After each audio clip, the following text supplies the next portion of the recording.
हमने कहा मंडल का नारा अंदर भी लगेगा और मंडल का नारा सड़कों पे भी लगेगा। और ये जय भीम जय मंडल वाले इकट्ठा करके ये कमंडल वालों का ढक्कन भी बंद कर देंगे। मेरी बात को जातिवार जनगणना कराइए, आंकड़े जारी कराइए। अगर शेड्यूल कास्ट में किसी भी जाति ने किसी और का हक खाया होगा, मैं गारंटी लेता हूं कि सूद समेत उस जाति को उसका अधिकार दिलाने का काम हम लोग करेंगे। दुश्मन बड़ा चालाक है। जो एकता हमने 10-12 साल चप्पलें घिस के बनाई थी, उस एकता को तोड़ने के लिए वर्गीकरण क्रीमी लेयर में आ गया है कि निजी क्षेत्रों में भी SC, ST, OBC के लिए आरक्षण की व्यवस्था होनी चाहिए। एक बार मुझे हाथ उठा के दोनों ऐसे करके बताओ जो लोग चाहते हैं जातिवार जनगणना होनी चाहिए, नहीं होनी चाहिए? अगर होनी चाहिए तो मांगने से सिर्फ भीख मिलती है, अधिकार सीखने पड़ते हैं। बताओ पार्लियामेंट में आपका झंडा बुलंद कर रखा है, नहीं कर रखा? बताओ। पूरे 100-125 MP एक तरफ और आपका ये अकेला बेटा एक तरफ। बताओ डंडा मजबूत है या नहीं है? सोचो, जिस दिन मेरे जैसे 40-50 वहां चले गए उस दिन क्या होगा? मेरे भाई छोटे लाल प्रजापति को मार दिया गया, उसकी पीट के हत्या कर दी गई। मैं सबसे पहले सभा में नहीं वहां गया। बात इंसाफ की है। अगर कोई कमजोर समझ के कुचलने का काम करेगा तो टकराने के लिए चंद्रशेखर आजाद खड़ा है। मेरी बात को आगे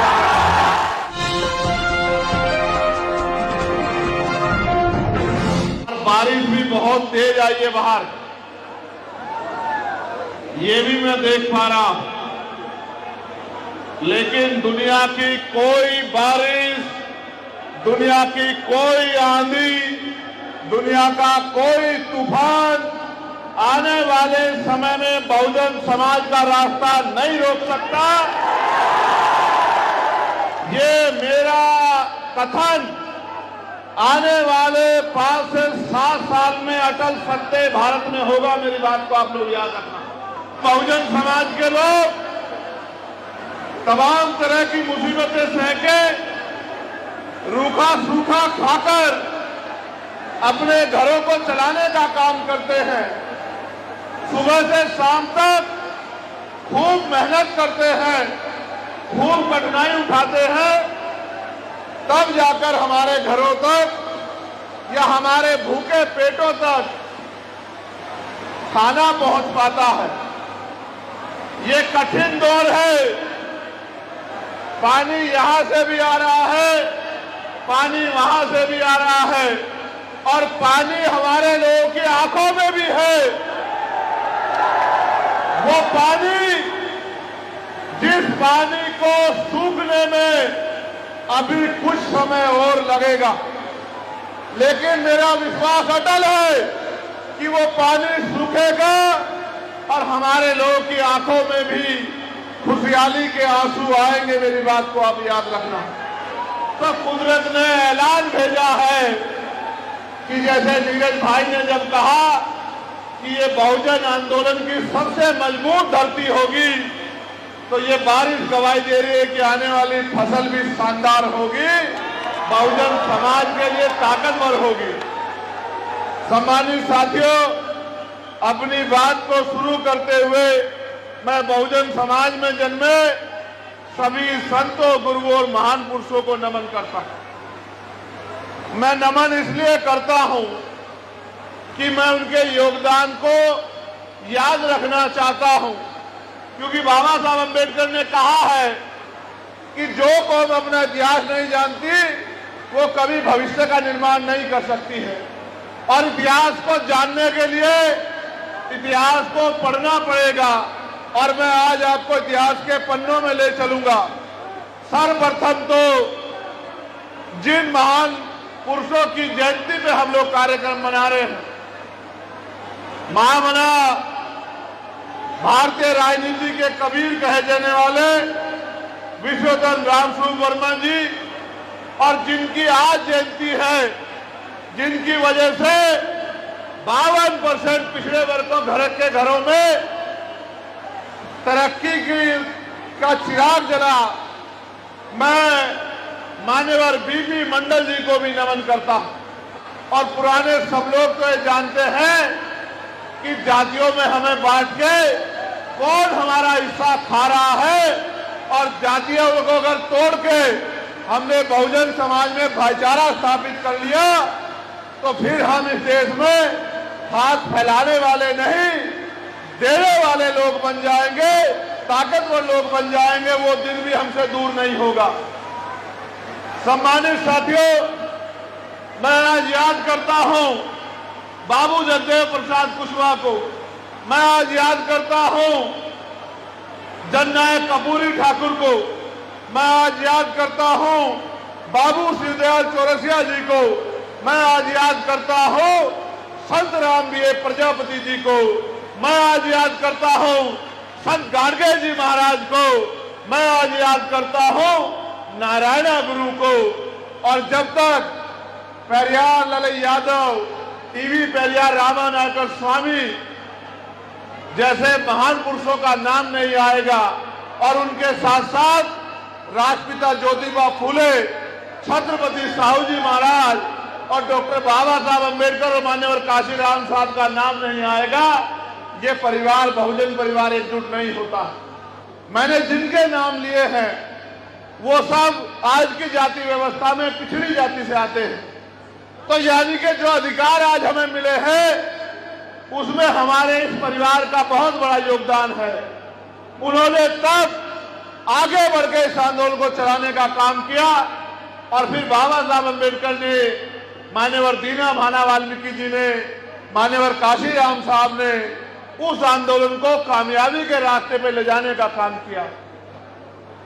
उन्होंने संघर्ष किया, उसकी वजह से आज हम लोग यहाँ खड़े हैं। और अगर आज ये सब पीढ़ी मिलके भाईचारा बना के, एकता बना के संघर्ष करेगी तो आने वाले समय में इनकी आंखों में ना आंसू होंगे, ना इनके साथ जुल्म जाति कोई कर पाएगा। सम्मानित साथियों, आज का जो टॉपिक है वो जातिवार जनगणना है। और जातिवार जनगणना क्यों होनी चाहिए, इस बात को समझने के लिए समझिए कि दुश्मन बड़ा चालाक है। रामेश्वर पवन जी, आपने अपनी बात को जब रखा मैं सुन रहा था और आपने महामना रामसुख वर्मा जी के लिए कहा कि उनका नारा था कि राष्ट्रपति की या हो मजदूर की संतान और सबको शिक्षा एक समान। और आपको याद होगा मैंने पार्लियामेंट में इस बात को और मजबूती से उठाया और मैंने ये कहा कि शिक्षा व्यवस्था में तब सुधार होगा जब चाहे राष्ट्रपति हो, प्राइम मिनिस्टर हो, राज्यपाल हो, केंद्रीय मंत्री हो, स्टेट का मुख्यमंत्री हो, स्टेट का मिनिस्टर हो, क्लास 1 का अफसर हो, क्लास 2 का अफसर हो, क्लास 4 का अफसर हो, विधायक हो, सांसद हो, प्रधान तक जो भी अभिनेता हो जो सरकारी सुरक्षा ले रहा है, सरकारी सहायता ले रहा है, सरकारी पदों पे बैठा है, उनके बच्चों को सरकारी स्कूल में पढ़ाना चाहिए। जब एक टेबल पे एक तरफ मंत्री जी का बेटा बैठा होगा, उसके बराबर में किसान का बेटा बैठा होगा, उसके बराबर में मजदूर का बेटा बैठा होगा, उसके बराबर में डीएम का बेटा बैठा होगा, उसके बराबर में आईपीएस का बेटा बैठा होगा, तो बताओ स्कूलों में अच्छी शिक्षा आएगी या नहीं आएगी। और ये किसका नारा था? ये महामना रामसुख वर्मा जी का नारा था। उनका अनुयायी होने के नाते, अर्जक संघी होने के नाते मैंने पूरी ताकत से पार्लियामेंट में इस नारे को उठाने का काम किया, क्योंकि मैं मानता हूं कि हमारे महान पुरुषों ने जो बातें कही वो हल्की बातें नहीं। जिस तरह से बाहर की बारिश रुक गई, दुश्मन का काफिला भी आपकी एकता के आगे ऐसे ही रुक जाएगा। बहादुरों, याद रखो मेरी बात को, आपकी एकता का कोई तोड़ नहीं है। जिस दिन 85% बहुजन एक हो गया उस दिन इस देश में आपका राज होगा। जिस दिन आपका राज होगा तो नीति आप लोग बनाएंगे, और जिस दिन नीति आप लोग बनाएंगे तो किसी का मकान टूटा हुआ नहीं होगा, किसी के घर में सुख सुविधा की कमी नहीं होगी, किसी को अपनी जमीन गिरवी नहीं रखनी पड़ेगी, किसी के साथ जुल्म ज्यादती नहीं होगी। ये तभी होगा जब आप भाईचारा बनाओ। साथ साथ जब जातिवार जनगणना की बात होगी तो मैंने पार्लियामेंट में हर भाषण में जातिवार जनगणना होनी चाहिए इस बात को उठाने का काम किया है। मैं किसी पे कटाक्ष नहीं करना चाहता, ये मेरा काम नहीं है, ना मेरे पास समय है।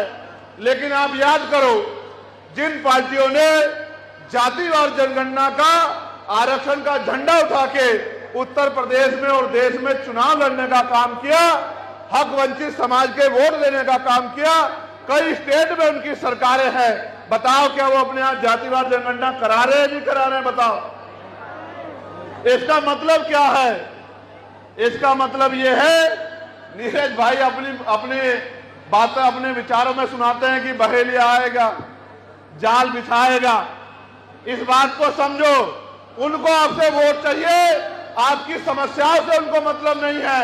जातिवार जनगणना होगी तो ये पता लगेगा कि किसका हिस्सा कौन खा रहा है, किसकी संख्या कितनी है, किसको मिल क्या रहा है, कौन किसका हक लूट रहा है। और ये जो भाइयों भाइयों में झगड़ा कराने का काम किया गया है कि आपका हिस्सा उसने खा लिया, मैं गारंटी देके कहता हूं, इस मंच के माध्यम से कहता हूं, वचन देके कहता हूं, मेरा वचन अटल है, सूर्य पूरब की जगह पश्चिम से निकल सकता है। अगर मैं समाज के बीच में खड़ा होकर कोई वचन देता हूं तो मेरी गर्दन तन से तो जुदा हो सकती है, मैं अपने वचन से फिर नहीं सकता। मैं आपको वचन देके कहता हूं, जातिवार जनगणना कराइए, आंकड़े जारी कराइए। अगर शेड्यूल कास्ट में किसी भी जाति ने किसी और का हक खाया होगा, मैं गारंटी लेता हूं कि सूद समेत उस जाति को उसका अधिकार दिलाने का काम हम लोग करेंगे। ये वचन मैं आपके सामने लेता हूं। हम लोग न्यायप्रिय लोग हैं, हम लोग किसी का हिस्सा खाने वाले लोग नहीं हैं। लेकिन दुश्मन बड़ा चालाक है। जो एकता हमने 10-12 साल चप्पलें घिस घिस के बनाई थी, उस एकता को तोड़ने के लिए उसने एक जमूला फेंक दिया, वर्गीकरण, क्रीमी लेयर। मैं आपको विश्वास से कहता हूं, हम अपने भाइयों के हिस्से का कभी विरोध नहीं कर सकते। अगर मुझसे छोटे को या बड़े को कुछ मिलेगा और अगर मैं मिशनरी हूं तो मेरी ये जिम्मेदारी है कि मैं अपने हिस्से का टुकड़ा भी उसके आगे कर दूंगा, अपने भाई का पेट खाली नहीं रहने दूंगा। मैं आपको विश्वास दिलाऊं, इस एकता के लिए हमने 14 बलिदान दिए, सड़कों पे लाठियां खाई, मुद्दों की लड़ाई लड़ी, भाईचारा बनाया, लेकिन दुश्मन ने बांटने में समय नहीं लगाया। अब मैं और आगे बढ़ता हूं। नीरज भाई ने कहा कि सबसे पहले बीपी मंडल जी के आगे माथा टेकना चाहिए।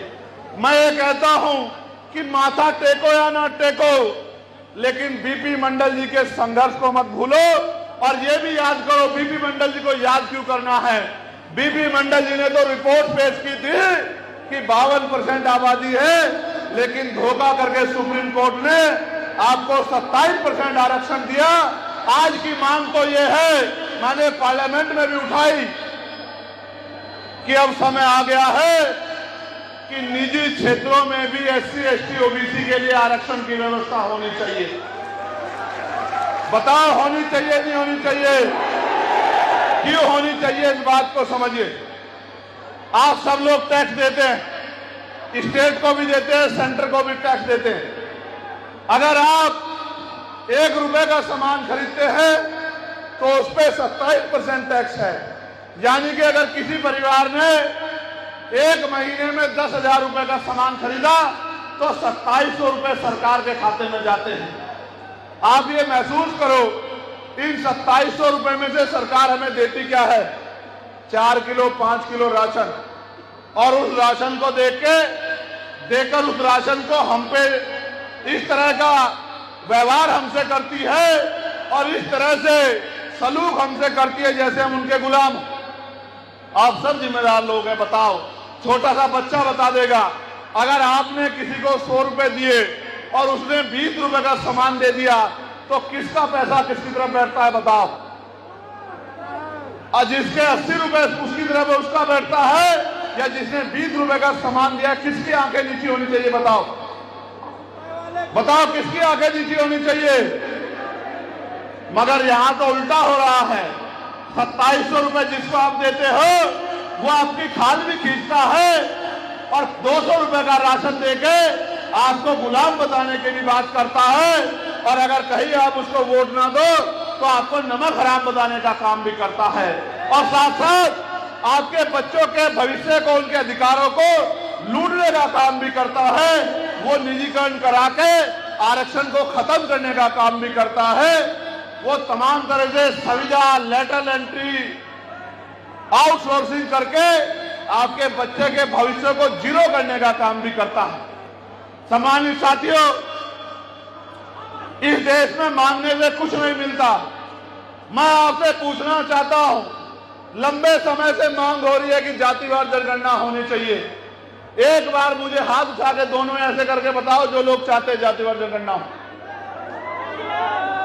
ऐसे खोल के उठाओ, अब नीचे करो। दोबारा बताओ कितने लोग चाहते हैं जातिवार जनगणना होनी चाहिए। जरा एक बार आवाज में बताओ, संगठित होके बताओ, होनी चाहिए नहीं होनी चाहिए। अगर होनी चाहिए तो मांगने से सिर्फ भीख मिलती है, अधिकार छीनने पड़ते हैं। और आप जानते हैं, मुझसे ये कहा जाता था कि चंद्रशेखर तो नौजवान है, ये क्या कर लेंगे। बताओ, पार्लियामेंट में आपका झंडा बुलंद कर रखा है नहीं कर रखा, बताओ। बताओ, पूरे 100-125 एमपी एक तरफ और आपका ये अकेला बेटा एक तरफ। बताओ, डंडा मजबूत है या नहीं है। तो सोचो, जिस दिन मेरे जैसे 40-50 वहां चले गए उस दिन क्या होगा। सुनो, जिस दिन हम नारा लगाए ना जय भीम जय मंडल का, उसी दिन हमारे अध्यक्ष जी कानून बना दिए कि अब कोई नारा नहीं लगाएगा पार्लियामेंट में। हमने कहा मंडल का नारा अंदर भी लगेगा और मंडल का नारा सड़कों पर भी लगेगा। और ये जय भीम जय मंडल वाले इकट्ठा करके ये कमंडल वालों का ढक्कन भी बंद कर देंगे। मेरी बात को अभी मैं आपको कहना चाहता हूं, मैंने एक और मांग उठाई थी। अगर आप गौर करेंगे, ये आपके हितों की मांग है। मैं तो आपका हिस्सा हूं। मैंने कहा कि चाहे राष्ट्रपति हो, चाहे मुख्यमंत्री, प्रधानमंत्री हो, या डीएम, एसएसपी या सीओ दरोगा हो, या गांव का प्रधान हो, बीडीसी हो, विधायक हो, मंत्री हो या सांसद हो, उनका इलाज सरकारी अस्पतालों में होना चाहिए। उनके बच्चों का इलाज भी सरकारी अस्पतालों में होना चाहिए। इससे होगा क्या पता आपको? इससे ये होगा कि जब एक बेड पे मंत्री जी का इलाज हो रहा होगा और बराबर के बेड पे मेरे जैसे कोई किसान का बेटा पड़ा होगा, तो अगर उसके ड्रिप जो है मंत्री जी के बढ़िया वाली लग रही होगी, तो उससे थोड़ी सी कम बढ़िया वाली हमारे भी लग जाएगी। और डॉक्टर साहब भी पूरे हो जाएंगे, बैकलॉग भी भर जाएगा और साथ साथ दवाइयां भी आ जाएंगी। और मैं भी अपने लोकसभा क्षेत्र में नीरज भाई कई अस्पतालों का निरीक्षण करके आया। मशीन नहीं है, एक्सरे मशीन, अल्ट्रासाउंड मशीन नहीं है, ईसीजी मशीन नहीं है, और तो और डॉक्टर नहीं है, महिला डॉक्टर नहीं है, और तो और आप मत पूछो, ऑक्सीजन नहीं है। ये वो उत्तर प्रदेश है जहां गोरखपुर में सैकड़ों बच्चों की जान ऑक्सीजन की कमी से गई। और याद करो, कोरोना काल कितने लोगों को तरफ तरफ के जान चली गई, लेकिन ऑक्सीजन नहीं उपलब्ध करा पाई सरकार। और याद करो, ये वही क्षेत्र है जहां से बड़े पैमाने पे मजदूरी के लिए लोग जाते हैं। कोरोना काल याद होगा, ये बड़ी बड़ी बातें करने वाली सरकार मजदूरों को जाने के लिए बस ट्रेन की व्यवस्था भी नहीं करा पाई। ये हैसियत है सरकारों की। आप समझो, एक तरफ ये फूल बरसाते हैं, एक तरफ ये बड़ी बड़ी ट्रेनें चलाते हैं, लेकिन जब मजदूर, किसान, कमेरों की बात आती है, महिलाओं की बात आती है, तो ये हाथ खींच लेते हैं, बोलते हम पे कुछ नहीं है। इसलिए मैंने मांग की कि शायद देश अभी कोरोना जैसे अगर कोई विपदा आ जाए, निपटने में तैयार नहीं है, तो बुलेट ट्रेन की बात करने से पहले अच्छे इलाज की व्यवस्था करा दो। और जो लोकल ट्रेनें हैं, हमारे यहाँ पैसेंजर ट्रेनें हैं, उनमें डब्बे ही बढ़वा दो, तुम्हारा भला हो जाए। कुछ तो करो गरीबों के लिए। आज जाति धर्म देख के कार्रवाई हो रही है। आपने देखा मध्य प्रदेश में शहजाद भाई का मकान किस हालात में कर दिया। और ये कल अगर शहजाद निर्दोष साबित हो गया तो क्या ये सरदार सरकार उसका मकान बनवा देगी? उसकी गाड़ियों का वैध करार दे दिया गया। बात शहजाद की नहीं है, बात इंसाफ की है। अगर कोई मुसलमानों को, कोई सिखों को, बुद्धिस्टों को, जैनों को, ईसाइयों को कमजोर समझ के कुचलने का काम करेगा तो टकराने के लिए चंद्रशेखर आजाद खड़ा है। मेरी बात को अभी वो दिन चले गए। अभी अभी हम पतारा से निकल के आए हैं। मेरे भाई छोटे लाल प्रजापति को मार दिया गया, उसकी पीट पीट के हत्या कर दी गई। मैं सबसे पहले सभा में नहीं वहां गया अपने परिवार के आंसू पूछने के लिए। मैं जाति को नहीं मानता, मैं बहुजन हूं। कभी कभी मैं जो कुछ मांगे उठाता हूं उनके कारण है, लेकिन मैं छोटे लाल प्रजापति जी के यहां गया और उसका घर देखा। रामेश्वर पवन जी, मैंने, मुझसे मत पूछो मेरे दिल में कितनी पीड़ा हुई। 3 फीट का गेट है उसका, मेरी कमर की रीढ़ की हड्डी तिरछी करके मुझे जाना पड़ा। और मैं अकेला नहीं गया, एसडीएम को लेके गया, सीओ को लेके गया, एसएचओ को लेके गया, तमाम अधिकारियों को लेके गया, समाज कल्याण अधिकारी को कि चलो घुसो, देखो तुम्हारी कमर तिरछी होती है नहीं होती है हमारे घरों में जाते हुए। सरकार कहती है प्रधानमंत्री आवास योजना, कहां है आवास योजना? छोटे लाल प्रजापति का घर कच्चा है, उस गांव में रहने वाले दलित पिछड़े घर कच्चे। यह है प्रधानमंत्री आवास योजना। इसलिए मैं आपसे कह रहा हूं, मैंने मांग की कि जो आरोपी बाकी है उनको गिरफ्तार करो। मैंने मांग की कि छोटे लाल प्रजापति को 1 करोड़ रुपए का मुआवजा दो। मैंने मांग की उसके बेटे को नौकरी दो, एक सरकारी।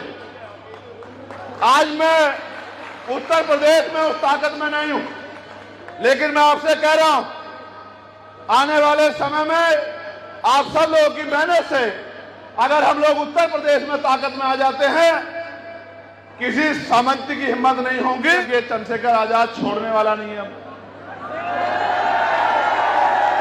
अब ये 65-70 साल वाला नेता नहीं है जो सुबह कुछ कहता शाम को कुछ कहता भूल जाता। ये तो 40 साल से भी कम उम्र का नौजवान है, ये तो बेरोजगारों में से एक है। ये छोड़ेगा नहीं, ये देना नहीं चाहती सरकार। और इसका उदाहरण है 69,000 शिक्षक भर्ती। नीरज भाई यहां बैठे, उन्होंने देखा किस तरह से हमने 69,000 शिक्षक भर्ती में लड़ाई लड़ी। 5 दिन खुले आसमान के नीचे सड़क पे, तपती सड़क पे सो के हमने संघर्ष किया। 6,800 नौकरियों की लिस्ट जारी करवाई। फिर वो लोग हाईकोर्ट चले गए, वो नौकरियां रोक दी गई। अब फिर उनको न्याय मिलने की उम्मीद जगी है, लेकिन मैं सरकार को जानता हूं, मुझे पता है सरकार पिछले दरवाजे से अपने लोगों को सुप्रीम कोर्ट भेज देगी और सुप्रीम कोर्ट में बैठे उनसे प्यार करने वाले जज उस फैसले को पेंडिंग में घेर देंगे। मैंने मांग की कि अब all India judicial service commission बननी चाहिए और SC ST OBC के बच्चों को सुप्रीम कोर्ट और हायर कोर्ट में भी, हाई कोर्ट में भी, हायर जुडिशरी में भी रिजर्वेशन मिलना चाहिए। हमारे बच्चों को वहां नौकरी मिलनी चाहिए, हमारे बीच के लोगों को जज बनना चाहिए। अब मैं आपसे कहना चाहता हूं कि ये सारे काम तभी होंगे जब राजनीतिक शक्ति बनाओगे, और राजनीतिक शक्ति वोट से बनती है। मैं किसी को बुरा नहीं कह रहा, आपने सबका साथ दिया। आप बताओ क्या मेरा अधिकार आप पे कुछ बैठता है नहीं बैठता है? जो लोग कहते हैं कि बैठता है वो दोनों हाथ खड़े करो। उधर के लोगों ने कम हाथ उठाया है, जरा देख रहा हूं। अच्छा हाथ नीचे करो। ये बताओ आपके आने वाली पीढ़ियों का इस देश में क्या होगा? कोई जवाब है आपके पास? बाबा साहब ने कहा political power is the master की।